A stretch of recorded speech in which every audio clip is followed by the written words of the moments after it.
Assalamualaikum warahmatullahi wabarakatuh. Perkenalkan, nama saya Yuda Ardiansyah. Saya dari kelas TRPLA dengan NPM 24783034. Jadi sini saya akan menjelaskan tugas dari Pak Jaka, yaitu tugas menganalisis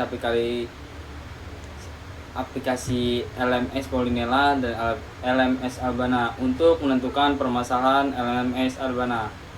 Jadi di sini adalah fungsional dari LMS Albana, LMS Polinela, yaitu yang pertama adalah login. Nah, jadi login ini sistemnya untuk mengharuskan dosen, mahasiswa, dan admin dengan memasukkan kata sandi yang valid.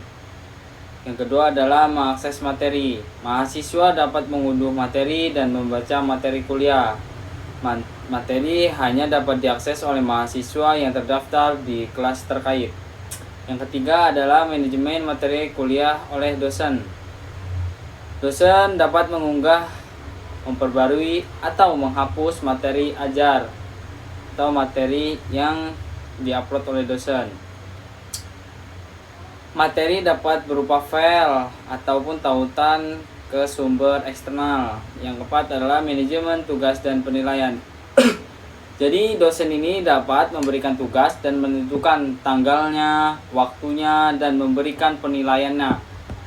Itu bisa diatur oleh dosen. Yang kelima adalah mengelola. Terus yang sini mahasiswa dapat mengunggah jawaban tugas. Jadi mahasiswa ini dapat mengunggah jawaban tugas atau mengunggah jawaban jawaban lah yang dibuka oleh si dosen gitu. Terus mengelola ujian kuis. Sistem memungkinkan dosen untuk membuat kuis atau ujian online. Jadi di sini dosen juga bisa membuat halaman kuis untuk ujian mahasiswa. Terus mahasiswa dapat mengikuti ujian sesuai jadwal dan menyelesaikan dalam waktu batas tentu. Jadi di sini juga dosen itu dapat dapat mengatur waktunya, jadwal kapan kuisnya, dan waktu penyelesaiannya kapan dalam batas waktu yang telah ditentukan oleh dosen. Yang kedua, pengisian kuesioner. Jadi sistem menyediakan fitur untuk mengisi kuesioner secara elektronik. Terus manajemen akun oleh admin. Admin dapat menambah dan memperbarui dan menghapus akun pengguna. Reset password dapat dilakukan untuk pengguna yang lupa kredensial atau lupa password, lupa NPM-nya atau selainnya. Terus non fungsional dari LMS Polinela ini keamanan. Sistem mendeskripsikan data login pengguna untuk melindungi informasi sensitif. Terus hanya pengguna yang berhak dapat mengakses materi tugas atau ujian. Jadi hanya pengguna saja yang bisa mengakses materi dan tugas atau ujian yang telah diberi oleh dosen. Terus kinerja. Sistem harus mampu melayani akses simultan dari banyak pengguna tanpa ada pengguna. Latensi harus dijaga tetap rendah saat mengunggah dan mengunggah materi. Ketersediaan. Jadi sistem ini harus tersedia gitu 7/24 jam dengan downtime minimal. Terus admin harus diberitahu jika terdapat gangguan. Jadi admin ini harus memberitahu ke stakeholder lagi ke pengurus servernya kalau ada gangguan sistem.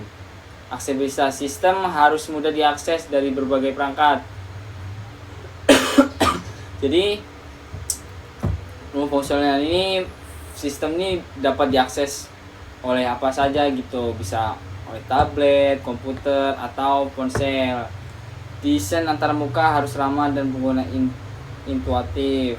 Backup dan pemulihan data. Sistem harus memiliki mekanisme backup otomatis untuk mencegah kehilangan data. Data penting dapat dipulihkan jika terjadi kerusakan. Terus skalabilitas. Sistem harus mampu mengenai peningkatan jumlah, penggunaan seiring waktu tanpa harus menurunkan kinerja. Untuk use case LMS Polynela yaitu pertama, untuk aktornya itu mahasiswa, dosen, dan admin.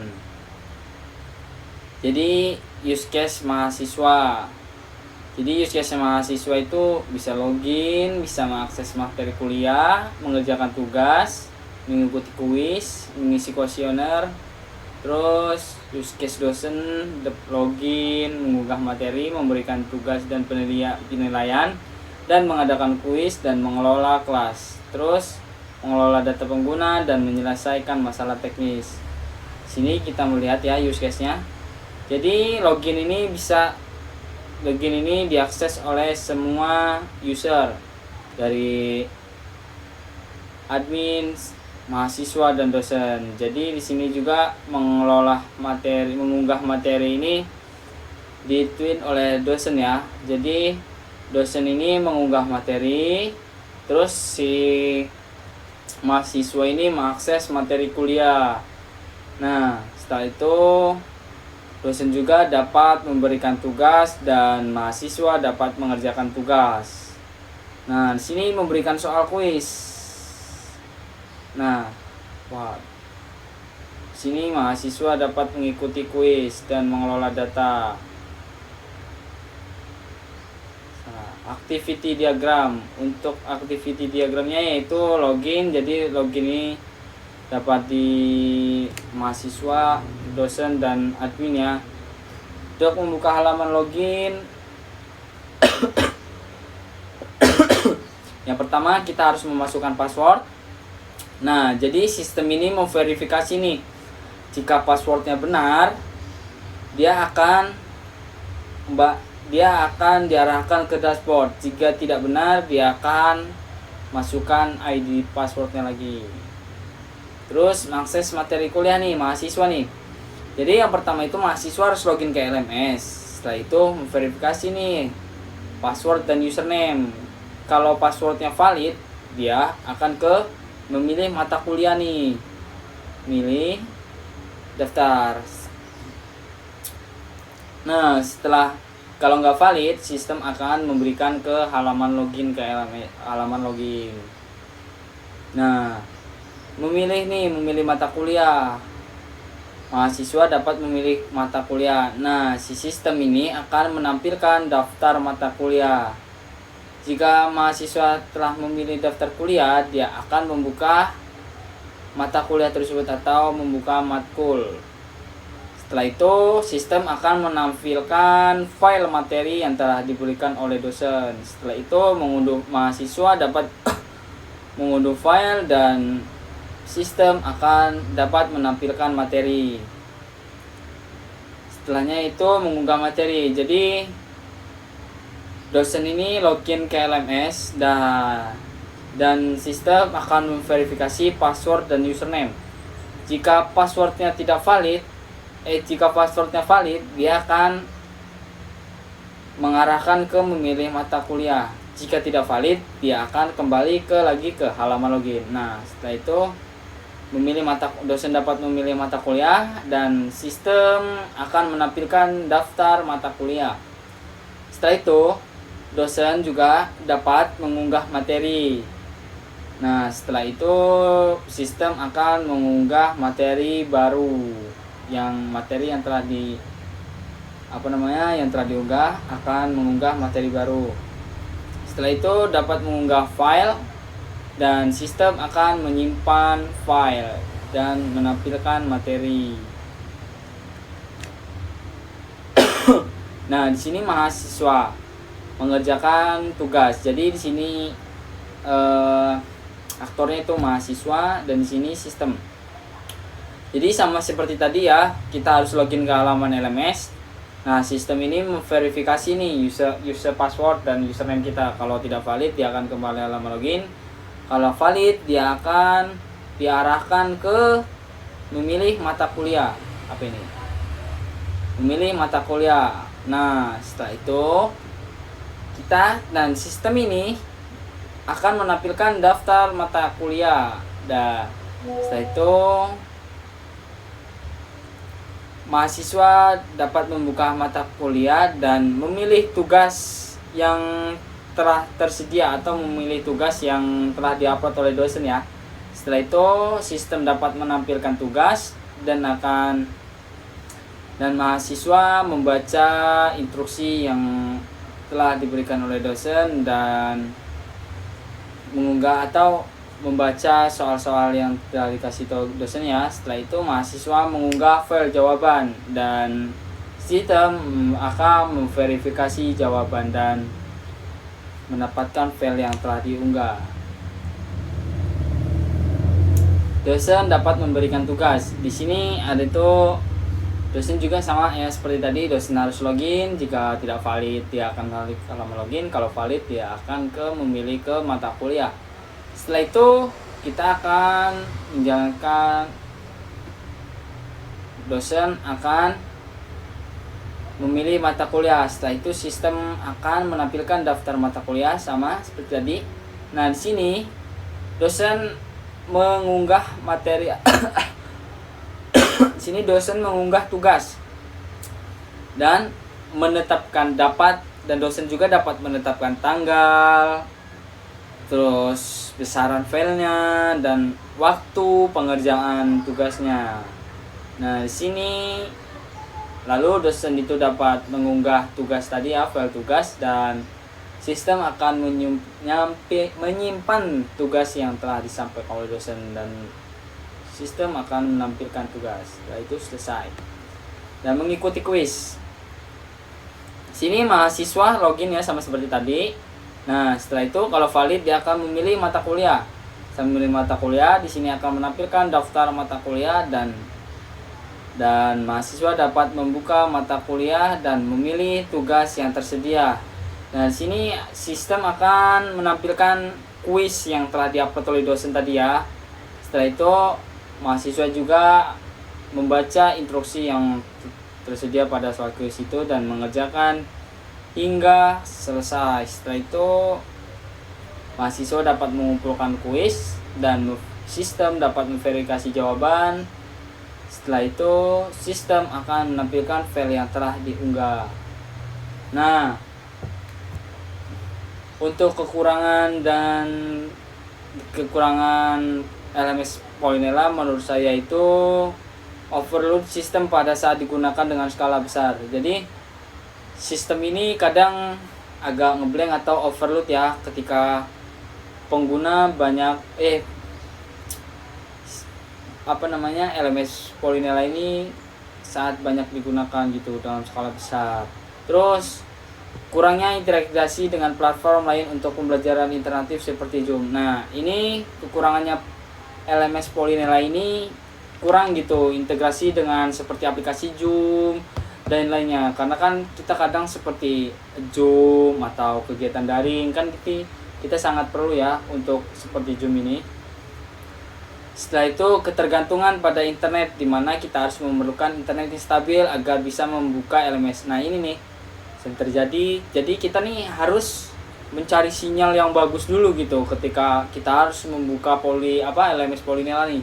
Kalau kita nggak punya sinyal bagus ya walau alam kita kayaknya nggak bakal bisa masuk. Nah, setelah itu di sini perbaikan kesalahan password masih manual. Jadi perbaikan atau kesalahan password nih masih manual ya. Soalnya pernah teman saya itu kalau nggak salah dia lupa masukkan password atau lupa masukkan password kalau nggak salah. Jadi dia tuh harus ke kantor dulu gitu untuk membuat password baru lagi. Setelah itu kerentanan keamanan karena menggunakan WordPress. Jadi WordPress ini sering menjadi target serangan hacker gitu. Karena LMS Polinela ini menggunakan WordPress itu sering menjadi target serangan hacker. Terus untuk kelebihan LMS Polinela itu pembelajaran mendukung unggah materi. Jadi dosen itu dapat mengunggah materi dan mahasiswa juga dapat mengunggah jawaban gitu. Dan pembuatan tugas dan pengolahan data akses. Terdapat panduan bagi pengguna mahasiswa dalam bentuk format. Jadi di LMS Polinela ini ada panduan gitu bagi mahasiswa atau dosen untuk mengakses LMS Polineal. Terdapat fitur penilaian. Nah, ini fitur penilaian ini dapat hanya diakses untuk dosen saja. Pengguna bisa melihat pengguna lain. Nah, ini jadi di kelebihan LMS Polineal ini kita bisa melihat ya siapa saja yang sedang aktif di dalam LMS Polineal tersebut. Terus halaman bisa disesuaikan. Nah, sini halaman juga bisa disesuaikan dengan yang tersedia oleh LMS Polineal itu. Misalkan kita ingin mengatur pencarian itu di sebelah kiri atau apa gitu. Untuk pemecahan, nah selanjutnya pemecahan masalah pada aplikasi LMS Albana. Jadi pemecahan masalah ini yang saya simpulkan, yang baru saya tangkap itu, jika aplikasi LMS Albana ini sudah bisa dijalankan, maka kita harus keamanannya tuh harus ditingkatkan gitu, karena keamanan itu lebih penting ya, karena di situ keamanan itu, karena di LMS Polineal ini banyak data-data mahasiswa. Terus pemecahan lagi, kurangnya integrasi dengan platform lain untuk kegiatan BMK interaktif seperti Zoom dan lainnya. Jadi kekurangan LMS Albana ini juga kurangnya interaktif seperti Zoom. Nah, pemecahan masalahnya, solusinya ini jadi LMS ini harus berintegrasi gitu dengan platform lain seperti video conference seperti Zoom atau Microsoft Teams atau yang lainnya. Nah, kesimpulannya inilah presentasi dari saya. Kurang lebihnya saya mohon maaf. Apabila ada salah saya mohon maaf juga. Sekian dari saya. Wassalamualaikum warahmatullahi wabarakatuh.